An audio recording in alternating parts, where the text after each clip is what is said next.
Welcome back to our 2018 political forum here on Cool Hits 105.7 and MyTown TV. We turn attention now to the State Representative 98th District. The candidates are Dan Bentley, the Republican, and R.B. Mckenzie, Democrat.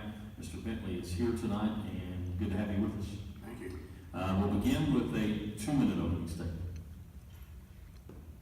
I ran for this office because I want to be a servant of the people. And I had him inside of me that I wanted to be a servant and not a true politician when I ran. When I ran the first time, I was several points behind, but in my heart I knew I wanted to be a servant of the people, and so I did run on that. I'm the son of a railroader. My father worked for the railroad for 40 years. And I grew up in rural Kentucky. I grew up in South Shore, and I went to Mckenzie High School. And then I went to Eastern Kentucky University, where I met my wife Sherry's in the audience tonight. From that, I went to the University of Kentucky, where I graduated with 2 degrees. And I came back to serve the people of Eastern Kentucky. I could have went elsewhere, but I wanted to be a servant then. I really didn't realize at the time that I would be a servant to the people by a political office.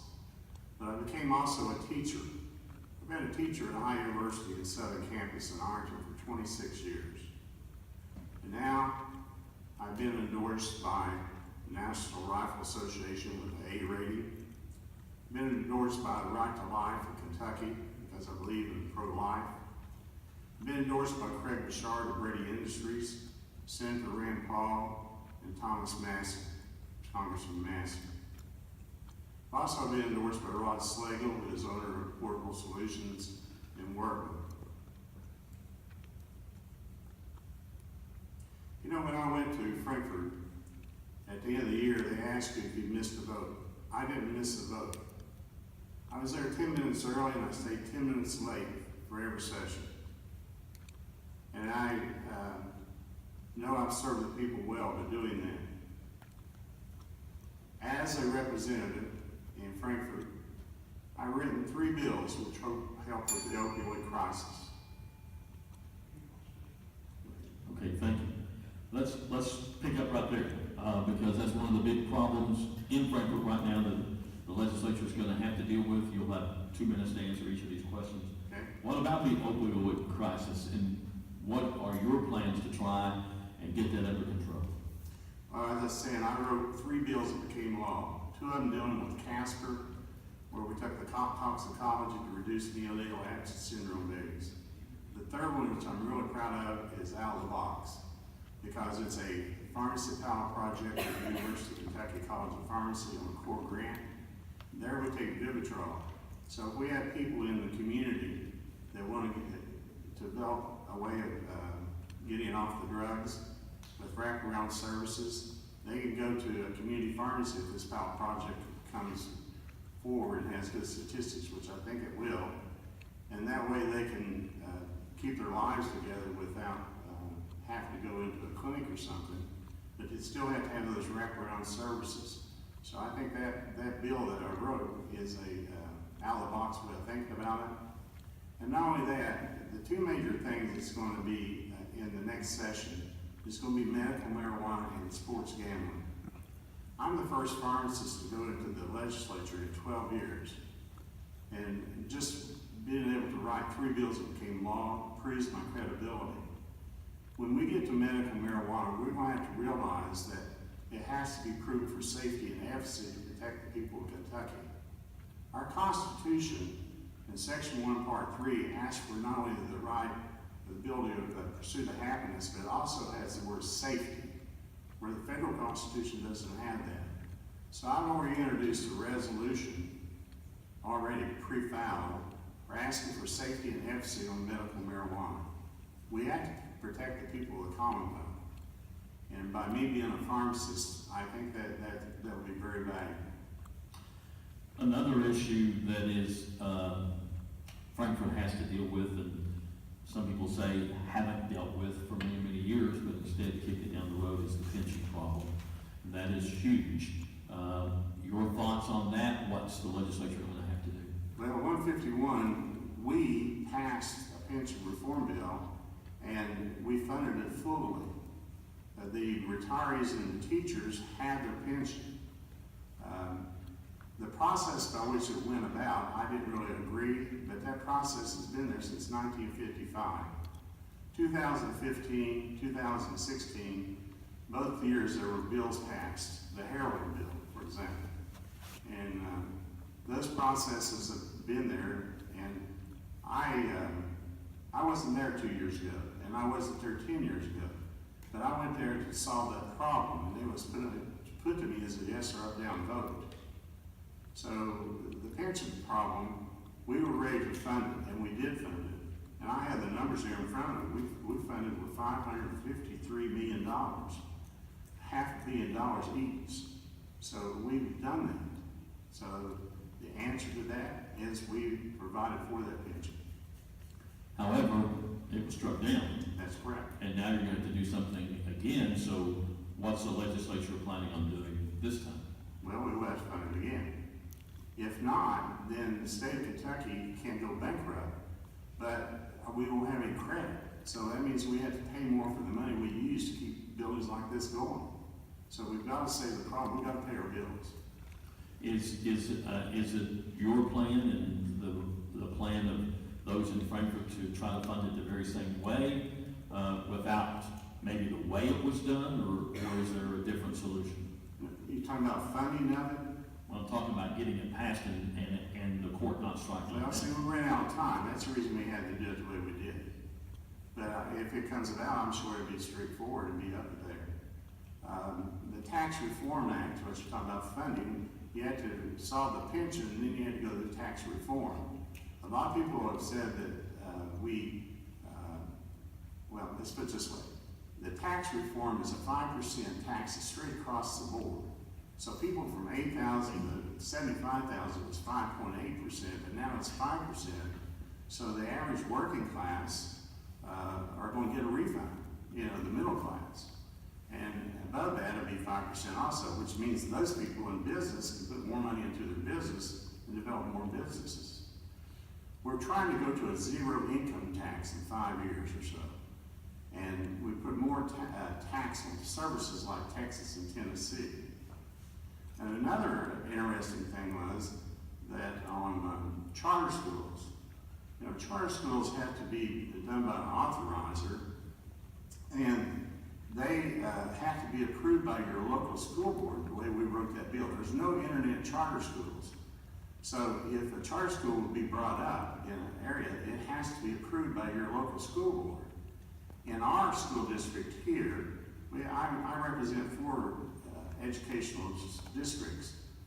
There'll probably never be a charter school here because there won't be a number to get there, and then they have to be approved by your own school board. Then in the budget, there was no money for charter schools in that budget.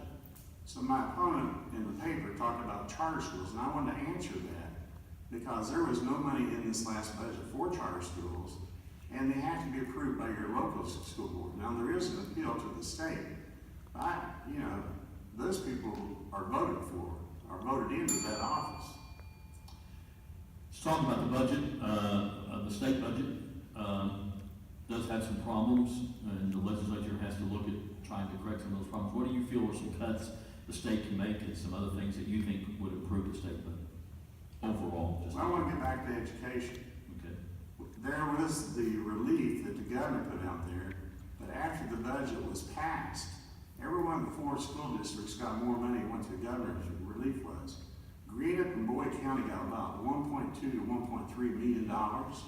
Raceland, 300-some thousand, and Russell, $800-some thousand over what the governor put on that relief.